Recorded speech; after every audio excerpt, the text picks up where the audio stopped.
Companheiros, amigos de ideal espírita, encarnados, desencarnados, a todos vocês que se encontram assistindo os estudos através do Facebook, do YouTube, boa noite. É com muita alegria em nossos corações que nos encontramos novamente, unidos por um mesmo ideal, que é adquirir conhecimento.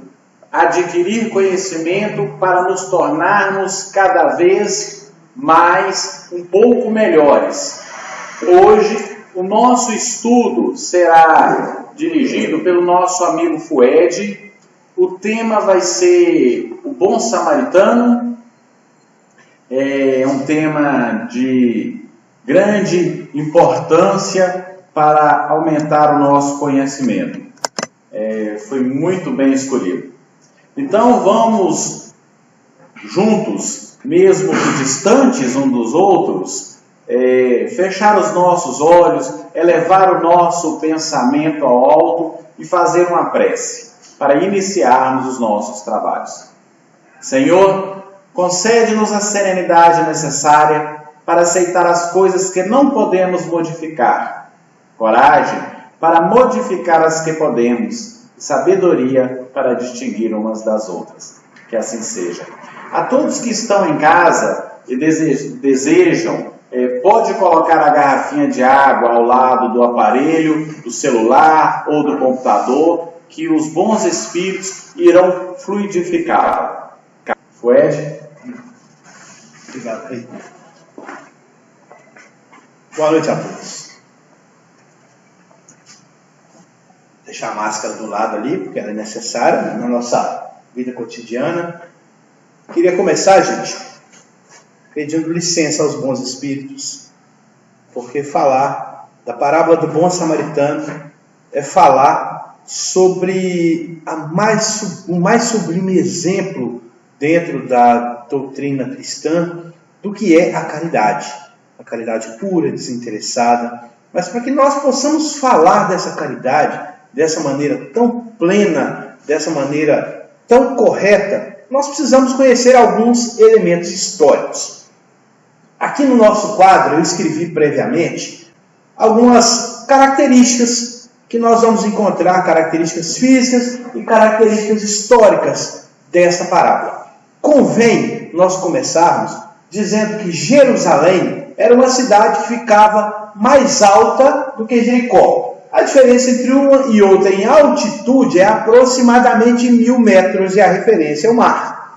Então, Jerusalém está 800 metros acima do nível do mar e Jericó 200 metros abaixo do nível do mar. Ou seja, Jericó está num buraco com relação ao nível do mar.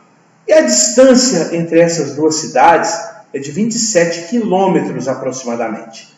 É claro que 27 quilômetros em uma linha reta, como possivelmente eram feitas as rotas naquela época. Hoje essa distância deve ter aumentado um pouco com as estradas e deve estar em torno de 33 a 35 quilômetros pelas estradas. Pois bem, nós sabemos que as cidades ficam em países diferentes, tá? E que têm as suas fronteiras controladas. Inclusive, quem quiser fazer uma pesquisa no Google Maps não vai conseguir encontrar uma rota que ligue Jerusalém a Jericó, porque os países não têm uma comunicação. A estrada existe, é claro que o trânsito é livre entre as pessoas, mas existe um controle de fronteiras entre essas cidades.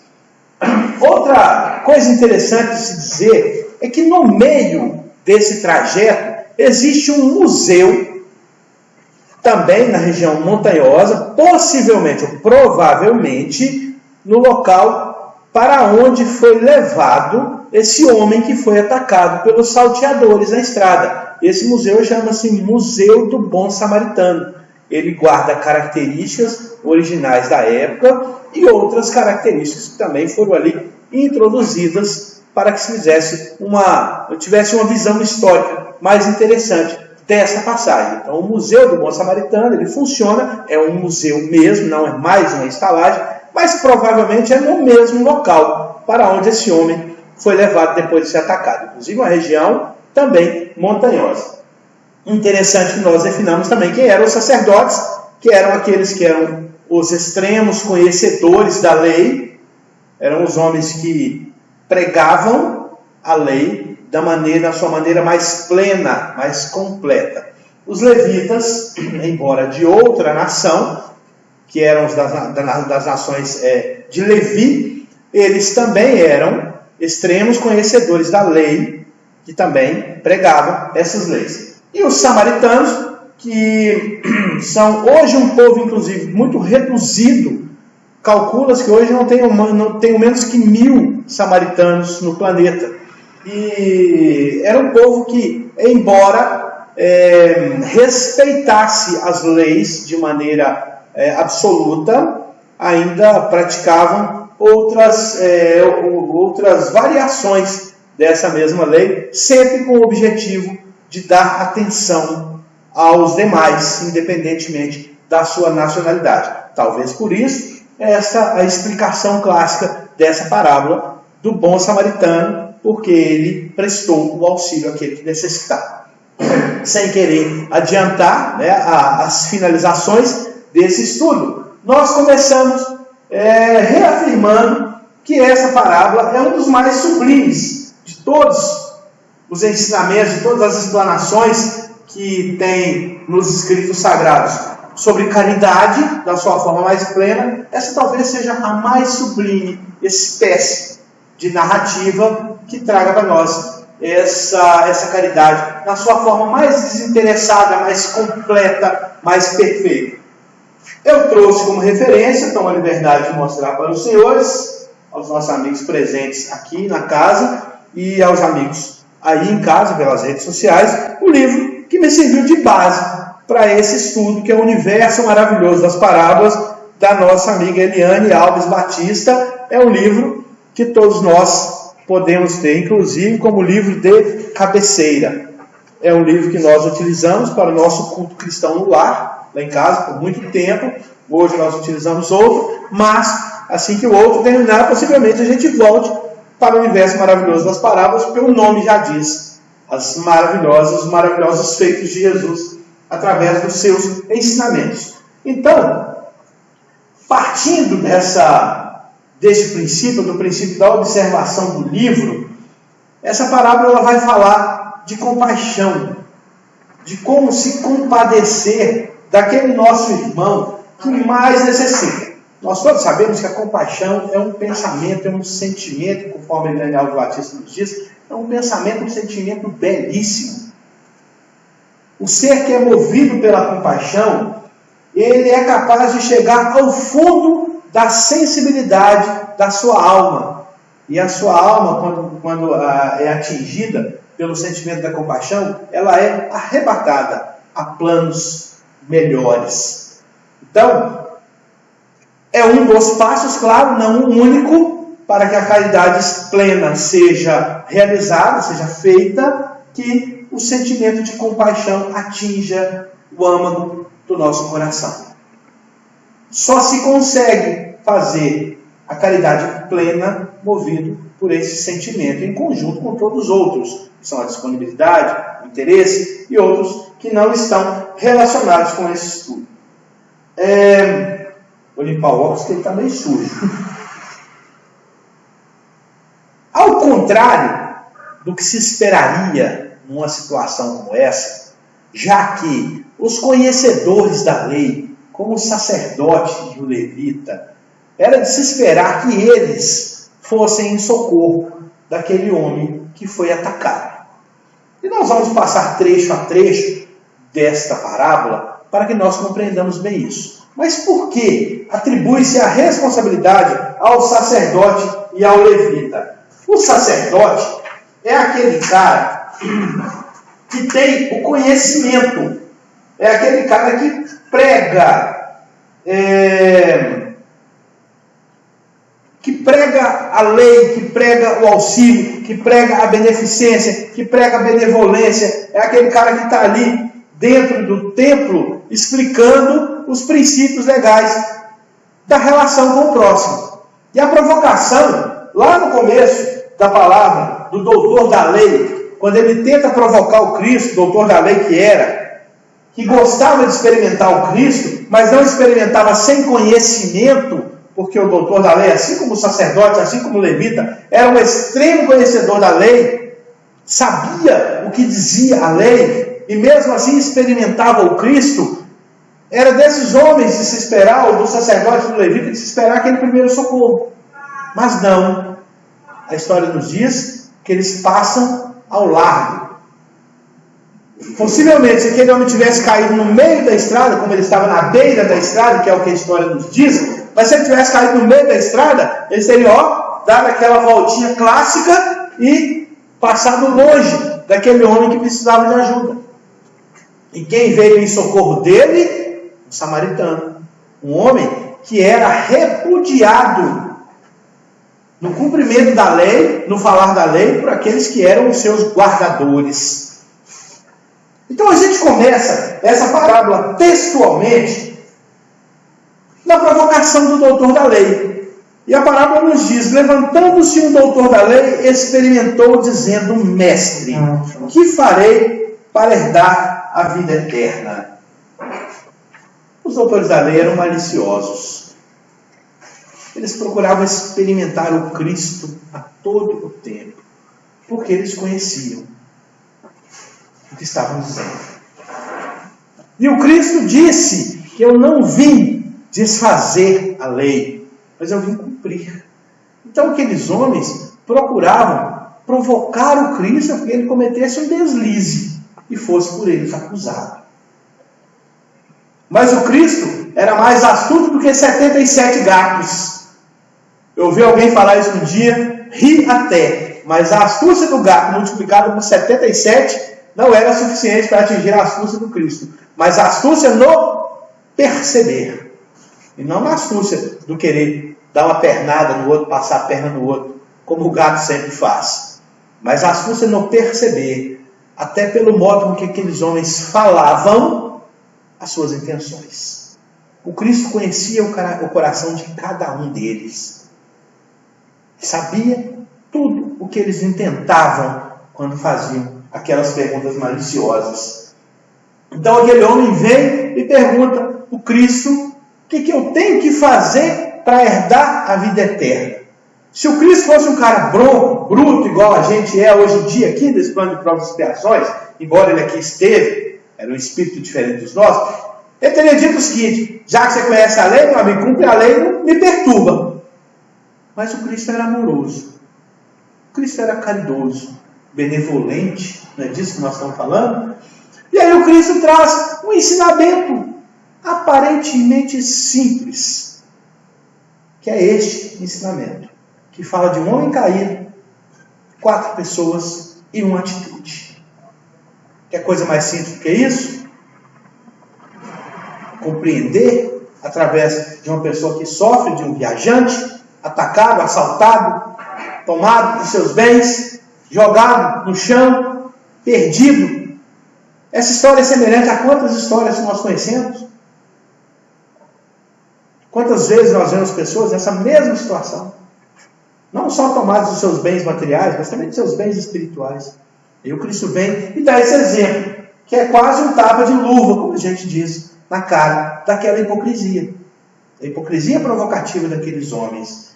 E aí, o Cristo responde a ele de uma forma bem mais conexa, bem mais simplificada do que aquela resposta. Você sabe o que está escrito na lei, então você cumpre e não me perturba, né? Mas o Cristo não. O Cristo, sabendo ser aquele homem conhecedor da lei, o responde da mesma forma que um bom político faz hoje, com outra pergunta, né?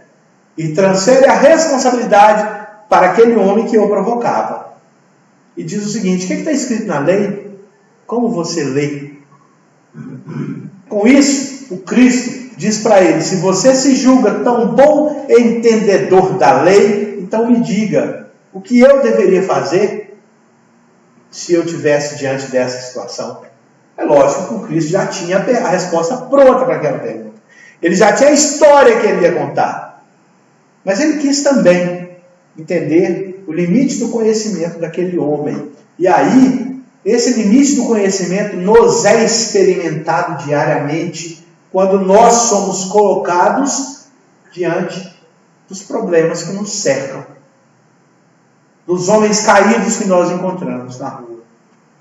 E aí alguém diz, poxa, mas falar de uma parábola de maneira tão ampla fica parecendo um aproveitamento de um lugar comum que todo mundo já conhece. Mas vejamos bem, se o lugar é comum, por que nós ainda agimos de maneira diferente?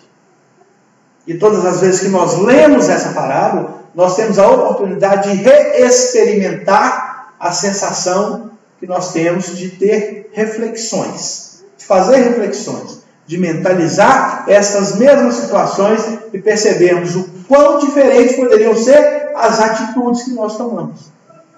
E aí o doutor da lei, o sacerdote, responde para o Cristo da seguinte forma: amarás ao Senhor teu Deus de todo o teu coração, de toda a tua alma, de todas as tuas forças, de todo o teu entendimento, e a teu próximo como a ti mesmo. A resposta foi perfeita. Ipsis literis no que está escrito na lei. Confirma-se mais uma vez que aquele homem era um conhecedor profundo do que dizia, sabedor dos princípios legais. Quando ele diz, amarás ao Senhor teu Deus, 1, e ao teu próximo como a ti mesmo, 2. Não tem nada além disso. E quando diz amar a Deus sobre todas as coisas, é porque Deus é o merecedor. O onipotente, o onipresente, o onisciente, é aquele digno de toda a honra e de toda a glória. É assim que nós falamos. Mas o meu próximo é menos merecedor que eu. Então aquele homem acertou exatamente o ponto, que era Deus primeiro, o irmão, assim como a mim mesmo em segundo, porque Deus não faz diferenciação de ninguém. Sempre lembrando que a doutrina dos Espíritos nos ensina que as diferenças que existem entre mim e qualquer um que está me ouvindo neste momento, ou que vai me ouvir depois, nos dois planos da vida, física e espiritual, nós não temos nenhuma diferença diante da perspectiva da criação divina. Criados simples e ignorantes somos todos, inclusive o próprio Cristo, nosso modelo e guia. E todos nós somos iguais, temos as mesmas prerrogativas, os mesmos direitos, mas temos também as mesmas obrigações. Deus não faz acepção de qualquer um de nós, então somos todos iguais. Então, se eu quero o bem para mim, por que eu vou querer o mal para o meu próximo? Ou que direito tenho eu de querer o mal do meu próximo? E aí a gente volta para a narrativa. E o Cristo disse, respondeste bem, faze isto e viverás. Nós vamos lembrar, segundo consta também no estudo aqui do nosso Eliane, lá de Lucas, capítulo 12, no versículo 48. Aquele que muito foi dado, a muito será pedido. A nossa história espiritual, ela é uma história que passa por ciclos. Assim como o dia e a noite, que é desde o princípio, desde que existe o mundo, existem dia e noite. O nosso aprendizado espiritual, os planos, independentemente de qual, ele também passa por ciclos. E a melhor representação física que nós temos disso são os ciclos escolares. A nossa vida acadêmica, ela é cerceada e recheada por ciclos. Nós começamos lá no pré-primário, passamos pelas fases iniciais hoje, o ginásio, antigamente, hoje, o segundo, terceiro ciclo, ensino médio, atingimos a academia, quando entramos numa faculdade, numa universidade, atingimos os graus de pós-graduação, mestrado, doutorado, pós-doutorado. Tudo isso não acontece se não for por meio de um ciclo.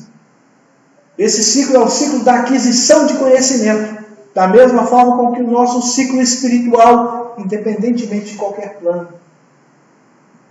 E nós estamos sujeitos à aprovação e à reprovação também. A maior das verdades disso nos é dita pela doutrina dos Espíritos quando classifica os mundos e os tipos de espíritos que habitam esses mundos. Se nós vivemos em mundos primitivos, nós somos espíritos lá da primeira e da segunda ordem. Se não me lembro, a ordem é essa mesmo. E aí os mundos vão melhorando, os espíritos dele também vão melhorando. Hoje nós vivemos num plano de provas e expiações, prestes a se tornar um plano regenerador. A nossa condição análoga de espírito a esse plano tem que ser compatível. Porque senão nós não transitaremos para a regeneração e seremos jogados novamente em um plano de provas e expiações. Assim como alguns de nós vieram lá da constelação de Capela, quando Capela transitou, e alguns espíritos foram jogados aqui no planeta Terra e outros planetas correspondentes. Voltando de novo para o texto, que é o tema de hoje. Eu comecei a falar da nossa aquisição de conhecimento, né? Para falar de Lucas, que a quem muito foi dado, muito será pedido. Lembrando que cada parcela de conhecimento que nós adquirimos sobre esses ensinamentos, sobre os ensinamentos evangélicos, sobre o livro dos Espíritos, ou sobre qualquer outra obra literária, ele tende a não ser cobrado nesses momentos. No momento que você encontra o seu irmão caído no chão, necessitado de ajuda, esse conhecimento lhe é posto à prova, não é nem cobrado. A cobrança, ela não é uma cobrança que você deva pagar. Porque da mesma forma com que uma dívida, você pode optar por pagar ou optar por não pagar. E aí o resultado disso é nefasto, na sua proporção é apaziguado, na proporção do merecimento, tudo é uma dinâmica muito perfeita que não nos cabe aqui discutir. Mas o resultado da sua negação de cumprimento ou não, da aplicação do seu conhecimento, ela lhe é dada insofismavelmente. Não existe como fugir dela. Bem, voltando para o texto. Quando o mestre diz, faz isso, viverás, coloca a prática do bem como uma condição. Essa condição é a condição para se atingir plenitude, para se atingir vida feliz, plena e abundante. Fazer o bem. Poxa, mas é tão simples fazer o bem? Não é. Não é. Infelizmente não. Porque para que nós façamos o bem, não é só ter essa atitude de compaixão. É preciso também se libertar de outros princípios anteriores, talvez até esse princípio do Cristo, que o Cristo prega para nós. Princípios que estão anteriormente encravados no nosso ser, que nós conhecemos como vícios. As nossas viciações talvez sejam o maior dos empecilhos para a prática do bem. E o pior de tudo é que nós sabemos disso. Mas também temos o benefício de podermos dizer, embora não de maneira a justificar isso, mas temos o benefício de poder dizer que ainda vivemos no plano de provas e expiações. Cercados pelas viciações, instigados o tempo inteiro por essas viciações e suscetíveis a elas. E como nós somos suscetíveis, e como elas nos atacam o tempo inteiro, e como nós somos bombardeados por elas o tempo inteiro, por vezes nós caímos em armadilhas tão simples como esta, de encontrar um irmão caído e não oferecer a mão. Vamos voltar de novo para o texto. Hoje eu vou e volto o texto o tempo inteiro. Pois bem, ele, porém, querendo justificar-se a si mesmo, disse a Jesus: e quem é o meu próximo? Quem é meu próximo? Aquele que está aqui onde está. Hoje é uma distância de 1,5 m, né? Não menos que isso, preferencialmente, de máscara. Essa é uma visão do próximo muito subjetiva. muito subjetivo. E Jesus conhecia a ironia naquela pergunta. Porque vamos pensar. Você não é um sacerdote? Você não é o cara que conhece a lei? E se você mesmo disse tão bem dito, que é amar a Deus sobre todas as coisas, é teu próximo como a ti mesmo, como é que você tem coragem de me perguntar quem é seu próximo? Jesus, se é um de nós, faria desse jeito, tá? Estou aqui me colocando no lugar de ouvinte dessa pergunta. Se você é um sacerdote, conhecia tão bem o ensinamento, quem é o próximo? É uma pergunta, no mínimo, descabida, mas também feita para provocar o mestre, que não se dava a esse tipo de provocação. E Jesus perguntou, para ele, lá no final da parábola, quem te parece que foi o próximo? Mas nós não vamos adiantar, tá? E Jesus entra na parábola propriamente dita, quando ele diz: descia um homem de Jerusalém para Jericó, e caiu nas mãos dos salteadores, os quais o despojaram e, espancando, se retiraram, deixando-o meio morto. Por que a gente começou com a história de Jerusalém, que é 800 metros acima do nível do mar, Jericó está 200 metros abaixo, e tem 27 quilômetros de diferença entre um e outro? 27 quilômetros há 2020 anos atrás, aliás, 2020 não, quase 2000 anos atrás, passamos uma conta que Jesus tinha um pouquinho mais de 20 anos nessa época, há quase 2000 anos atrás, era uma viagem longa, difícil e perigosíssima, já naquele tempo para aquela região. Por quê? Viajávamos de camelo, cavalos eram raros, viajávamos de camelo, de jumento, de jirico, de qualquer outro tipo de montaria, e era uma região montanhosa, difícil de caminhar por ela. E a gente fala 27 quilômetros. Eu falei até no começo uma linha reta, mas é quase impossível caminhar em linha reta numa região montanhosa. Então eu vou consertar, era a menor distância que se fazia entre uma cidade e outra, em torno de 27 quilômetros. E aí cheio de ribanceiras, cheio de esconderijos propícios para homens maus atacarem homens desavisados. E nós começamos a entrar nas características espirituais desse ensinamento. Quando Jesus disse que um homem descia, literalmente ele descia de um lugar mais alto para um lugar mais baixo. Mas espiritualizemos essa frase. A nossa descida espiritual é uma descida que aproxima de nós seres que vibram em faixas vibratórias menores, os que nós chamamos de bandidos espirituais. Aqueles que nos assaltam, que nos agridem, que nos deixam caídos, feridos, quase mortos. Então, nesta descida de uma vibração espiritual para uma vibração inferior, nós somos atacados. Atacados por esses salteadores, que às vezes nos levam a quase morte. Fato, isso. Quem conhece os princípios doutrinários do Espiritismo sabe que é um fato. Companheiros espirituais de vibração não muito adequada tendem a nos levar à derrota. E à quase morte, sim.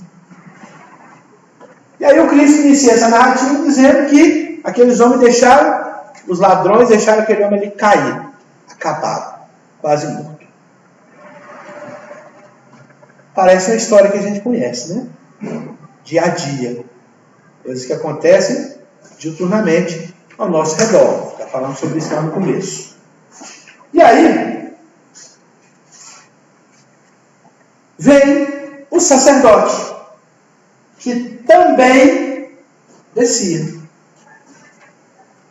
Conforme o Cristo diz, ocasionalmente descia pelo mesmo caminho um sacerdote, que vendo-o, passou de largo. O sacerdote, conhecedor da lei, da mesma forma que nós hoje, Estamos aqui na Casa Espírita fazendo estudos, pessoas que participam de trabalhos de assistência social, de acolhimento a pessoas que chegam desesperadas, espiritualmente fracas na Casa Espírita. Se nós nos compararmos a sacerdotes, não podemos nos assustar quando digo que nós repetimos essa mesma atitude. Quantos de nós, pessoas que se consideram pessoas de bem, pessoas que fazem pelo outro, que são capazes de fazer pelo outro, tirando daquilo que pouco tem de si, e às vezes pela desculpa da pressa, às vezes pela desculpa do compromisso, às vezes pela desculpa do fingir que não vi, deixa passar um irmão caído.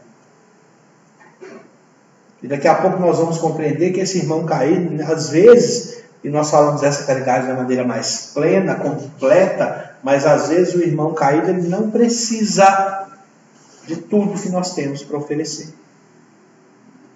E não se assustem, todos nós temos ao menos um mínimo para oferecer. Um ensinamento oriental antiquíssimo, tão antigo quanto a própria cultura oriental, diz que ninguém é tão sábio que nada possa aprender, ou que ninguém é tão ignorante que não tenha nada para ensinar.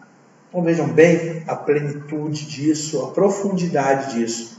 Qualquer um pode doar um pouco de si, por menos que seja, por menos que possa significar ou parecer. E aí, passando do sacerdote, passou de lá, mostrando toda a sua indiferença ao sofrimento daquele homem. E de igual modo também o levita, chegando àquele lugar e vendo, passou de largo. Quando ele fala de igual modo, ele compara totalmente as situações.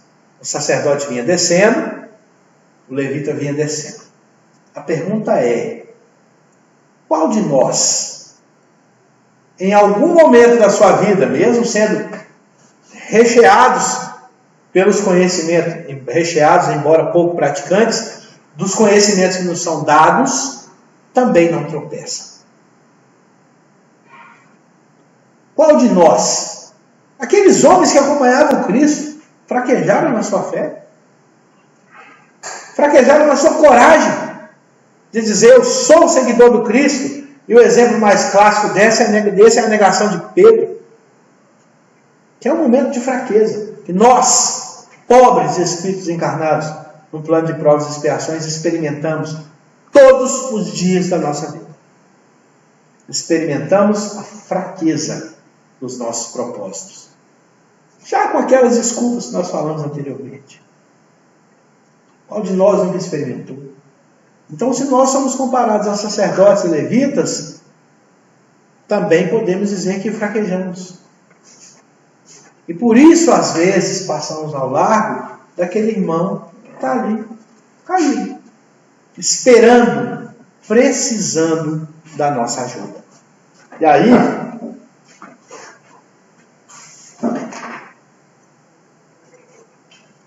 ele conta a história, entra na história um personagem novo, um samaritano. A história que Jesus conta é uma história tão bem explicada e que remete a nós, ou nos remete a um sentido de reflexão tão apurado, que quando ele fala do samaritano, ele diz que um samaritano ia de viagem.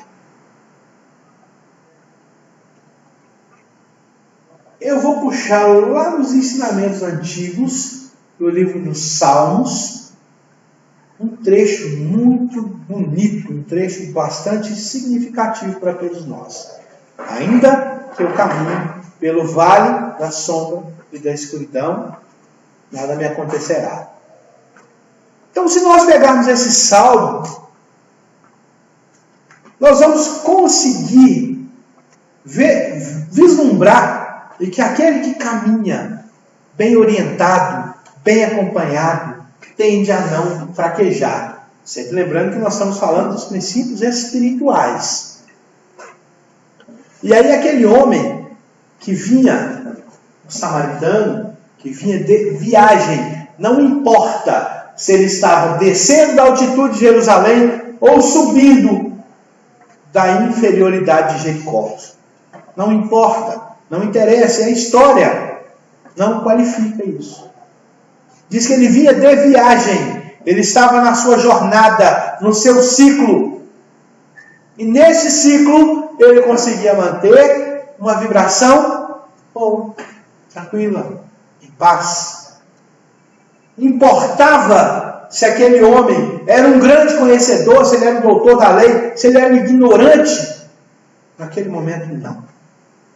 Naquele momento, a única coisa que importava era a benevolência que estava dentro do coração daquele homem. E esta, ele colocou para fora, da forma mais sublime. Então o texto nos diz: mas um samaritano que ia de viagem, chegou ao pé dele e vendo, moveu-se de íntima compaixão. A pessoa está caída no chão. A história conta que naquela passando por ali, o samaritano viu aquele homem caído, necessitado, e chegou ao pé dele. O maior exemplo de humildade dado por Jesus que nós temos nos ensinamentos bíblicos é quando Jesus lava os pés dos seus discípulos. É um exemplo de humildade. E veja a humildade daquele homem, repudiado pelos sacerdotes, pelos levitas, pelo povo conhecedor da lei. No exemplo sublime de humildade, ele se põe aos pés, ou chega ao pé, ao nível daquele que está ali, caído, e o atende. Então, quando Cristo dá o exemplo de humildade, lavando os pés dos discípulos, ele se coloca ao nível dos discípulos. Da mesma forma que aquele homem se colocou no nível daquele homem ali caído, necessitado. E nós caminhamos por simbologias que rodam esse trecho, como por exemplo, quando diz que ele, sem óculos não dá.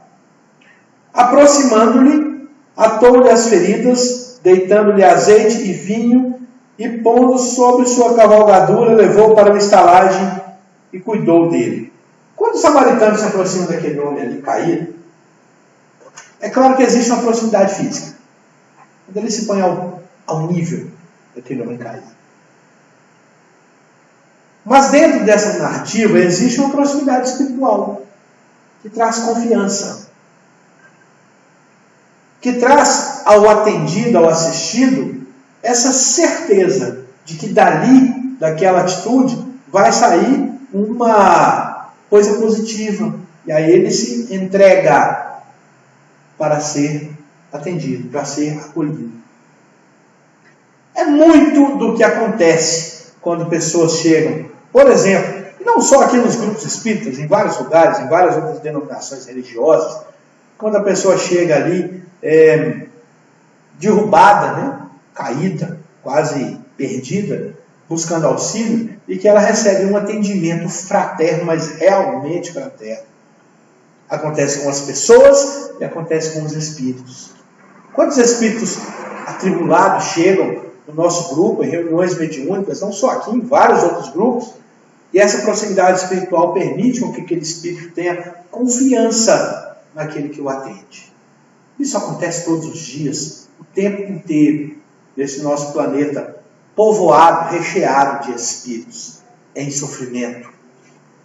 Então, aquele homem cria essa proximidade espiritual. E aí, essa sintonia desfavorável, esse campo de sintonia desfavorável daquele homem caído, ela tende a dar entrada a más influências. Mas aquele homem com uma influência boa, com a sintonia boa, vem e melhora esses aspectos.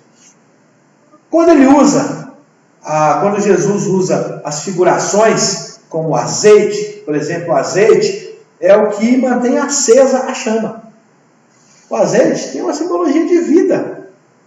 para que a nossa chama nunca se apague, para que a nossa luz nunca se apague. O vinho tem uma conotação quase que sobrenatural quando nós falamos da simbologia da última ceia. Quando Cristo dá o vinho aos seus discípulos, aos seus apóstolos, e diz que aquele vinho significa uma aliança nova, eterna, forte. Então essas simbologias, elas todas são simbologias que representam resgate para aquele homem que estava ali caído, aquele espírito derrubado. E o azeite simboliza essa chama que não se apaga, o vinho, a espiritualização, através do resgate espiritual daquele caído, da tentativa, pelo menos, desse resgate, e da consolidação desse resgate. Então são muitas simbologias. Bom, quando ele leva para a hospedaria, para a hospedagem, vale a pena também nós dissermos o que a nossa irmã diz aqui na parábola. Ela diz que a estalagem e a montaria, elas têm também uma representação simbólica muito importante.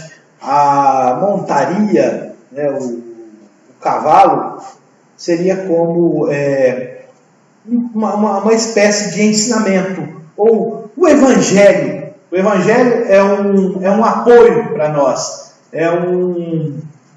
Poxa, fica parecendo agressivo, mas não é. O Evangelho é um animal que nós podemos montar nele e cavalgar tranquilo. Ficou bom assim, não ficou, Rei? O Evangelho é um cavalo que nós podemos cavalgar tranquilo nele. E é um cavalo bonito, é aquele cavalo bretão grande, peludo, bem bonito e bem escovado. E manso. E a hospedaria é a prática desse Evangelho em nós. É o que nós deixamos acontecer em nós a partir desse ensinamento. Então essa também é uma das simbologias que vale a pena ser citadas nessa passagem. E aí acontece que no outro dia, lógico, como ele vinha também de viagem, ele partiu da estalagem e deixou lá, segundo a leitura dos dias, 2 dinheiros. Não fala valores, até porque valores também não importam aqui nesse estudo. E disse ao hospedeiro: cuida dele, e tudo mais do que gastardes, eu te pagarei quando voltar. É assim que nós falamos do atendimento completo. Por isso que é sublime, por isso que é grandioso esse ensinamento. Porque o atendimento foi completo. Ele pegou aquele homem semi-morto e o entregou com vida, claro, para ser cuidado. E o que é melhor, ele pagou pelo cuidado. Então isso é a plenitude desse atendimento. Por isso que esse ensinamento é tão completo. Porque aqui Jesus não diz só da caridade espiritual, diz também da caridade material, que tão nos é necessário para muitos que nos cercam. Então essa é a verdadeira plenitude da caridade que aquele bom samaritano fez.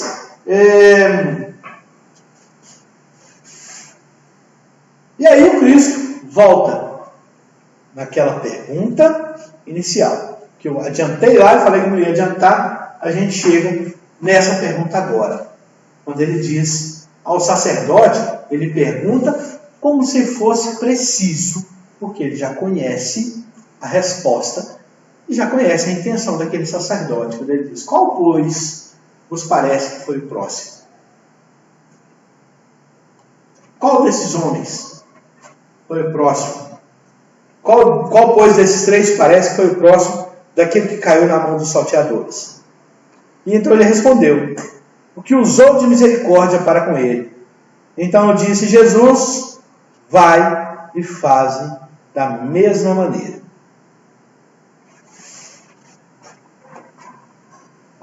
Jesus sabia o que precisava fazer para adquirir a vida eterna?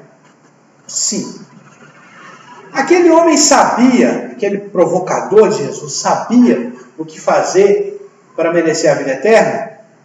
Sim. Aquele homem sabia quem era o próximo dele? Também. se ele era doutor da lei, se ele era sacerdote, ele também tinha que conhecer o princípio da libertação, né, ou da salvação, que nós no meio espírita conhecemos como a felicidade plena. Todos que se julgam conhecedores do ensinamento cristão têm por obrigação conhecer esses princípios. E não adianta nós provocarmos o Cristo como nós fazemos sempre, pondo à prova das leis divinas, ou pondo as leis divinas à prova com as nossas lutas, com as nossas omissões, com todas as negações que nós insistimos em apresentar diante desse cavalo, né, que a gente falou aqui agora há pouco, que é o Evangelho. Qualquer um caído é um nosso próximo. E da mesma forma com que nós não queremos nos ver na situação de caídos, para que não nos seja necessário esse socorro, nós também não podemos deixar nenhum dos nossos irmãos para trás. Nós não temos o direito de passar ao largo, fazendo do nosso pouco tempo, ou do nosso recurso limitado, uma desculpa para não atender aos que necessitam do nosso auxílio. Embora nós ainda pratiquemos esses atos, ainda estamos sujeitos a essas práticas, nós temos a certeza de que já temos o conhecimento necessário para não deixar mais isso acontecer. É claro, e é importante dizer também, que nós ainda somos seres espiritualmente em evolução. E essa nossa evolução, ela fatalmente vai nos levar a tropeços, porque nós estamos no caminho do aprendizado. Praticar o aprendizado não é fácil. Não existe um engenheiro que um dia não tenha errado um cálculo, não existe um médico, cirurgião, por mais hábil que seja, que nunca tenha cometido um erro, um corte errado, um ponto a mais, um ponto a menos. Mas, mesmo com essas perspectivas ruins, tristes, de erro, nós ainda temos os nossos acertos. Porque os engenheiros, embora tenham errado cálculos, são capazes de construir estruturas inimagináveis. Para nós, que somos leigos do assunto, parece que é coisa que vai cair, que não vai ficar de pé. Assim como um médico, um oculista, por exemplo, o cirurgião oculista, tem a capacidade de dar pontos dentro de um olho. Quem nunca cometeu um erro numa situação dessa, acho que nós não conseguiremos identificar este. Então, gente, para a gente finalizar, quanto tempo nós ainda temos? Tem bastante tempo ainda, 10 minutos é muito tempo, dá para falar muito. Para que nós finalizemos a grandeza dessa parábola, nós temos que refletir principalmente sobre os aspectos que nos são necessários para que nós não façamos como os sacerdotes e como os levitas. É claro que nós não temos recursos para atender todas as pessoas. Mas, irremediavelmente ou inevitavelmente, nós temos exemplos hoje em dia, principalmente nessa situação em que nosso planeta se encontra, essa loucura instituída que nós estamos mergulhados. Nós temos visto vários exemplos grandiosos de bons samaritanos. Muita gente fazendo muita coisa importante. Ao passo de que tem muita gente também se aproveitando dessas situações. E esse aproveitador, é claro, se fazendo no papel de sacerdote, de levita, a justiça divina certamente vai agir cobrando dele a responsabilidade pelos seus atos. A estes, nós deixamos uma mensagem de que para que eles possam refletir, mudar de opinião, mudar de atitude enquanto ainda é tempo. Mas para todos aqueles bons samaritanos que tem feito várias ações as mais diversas, das mais significativas neste momento. O que a doutrina dos Espíritos nos diz é que a estes está reservado eu não vou dizer uma premiação, porque não é uma premiação, é um merecimento diferente, melhor, talvez até na forma de diminuição de débitos anteriores. As oportunidades, elas são dadas. Oportunidades foram dadas àqueles homens que caminhavam, naquele momento vendo aquele homem caído, e nós percebemos que apenas um aproveitou a oportunidade. Nós temos visto talvez um quantitativo maior de pessoas aproveitando a oportunidade para ajudar do que se aproveitando da oportunidade de benefício próprio. Que bom que essa mentalidade ainda encontra um pouco de lugar nesse nosso cenário tão conturbado. A esses, a gente realmente pode afirmar que a doutrina dos Espíritos só projeta benefícios. E a lógica da existência espiritual é justamente essa. É se fazer melhor, é ser melhor. E diante da visão divina, diante da observação divina, lá no final, quando nós transitarmos para o mundo, novamente retornarmos para a pátria espiritual, certamente todos os efeitos de tudo aquilo que bom que nós tenhamos feito neste plano, lógico, vai se refletir na nossa próxima existência. Então, é hora de aproveitar a oportunidade, de pegar aquele irmão caído no chão, de se igualar a ele, de se colocar no nível dele, para que nós possamos levar para as hospedarias desse nosso cavalo evangélico. Eu acho que ninguém nunca chamou o evangelho de cavalo, mas é um bom cavalo, não é pejorativo, para que nós possamos ajudar, auxiliar de alguma forma esses irmãos. Então o ensinamento de hoje vem trazer para nós essa parábola, a plenitude da caridade bem feita, da caridade desinteressada, a caridade verdadeira que os Espíritos tanto nos orientam para que nós possamos praticar.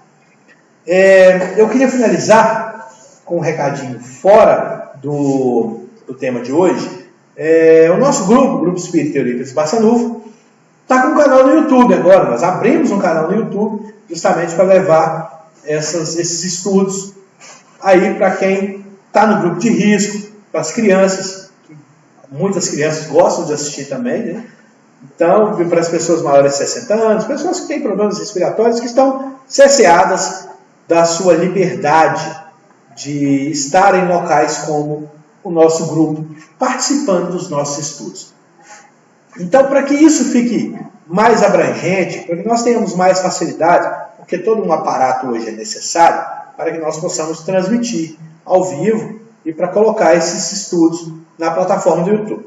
O que nós precisamos? A gente pede para vocês que estão em casa nos assistindo. A gente pede para que vocês se inscrevam no nosso canal. Acabando esse vídeo, a gente vai editar ele e colocar o link para inscrição. É simples, gente. É só clicar no inscrever-se e ativar o sininho lá para receber as nossas notificações. Todas as vezes que tiver uma publicação, ou todas as vezes que for programada uma publicação, você vai receber esse comunicado. Então, se inscreve no nosso canal, ajuda para a gente poder fazer a doutrina dos Espíritos chegar cada vez a mais lugares. Nesse momento em que o mundo passa por essa situação tão complicada, é importantíssimo que nós possamos ter esse recurso, já que nós somos obrigados a nos moldar. Hoje, por exemplo, nós temos poucas pessoas na casa, porque nós temos um limite, uma casa que cabe 150 pessoas, só pode receber 30. Então, hoje nós temos poucas pessoas na casa, encarnados, claro, os desencarnados nós sabemos que são muito mais, mas nós conseguimos atingir uma quantidade significativa de pessoas aí pelas redes sociais. Então, se inscrevam no nosso canal, ajudem nesse nosso trabalho de divulgação e de propagação da doutrina dos Espíritos. Tá bom?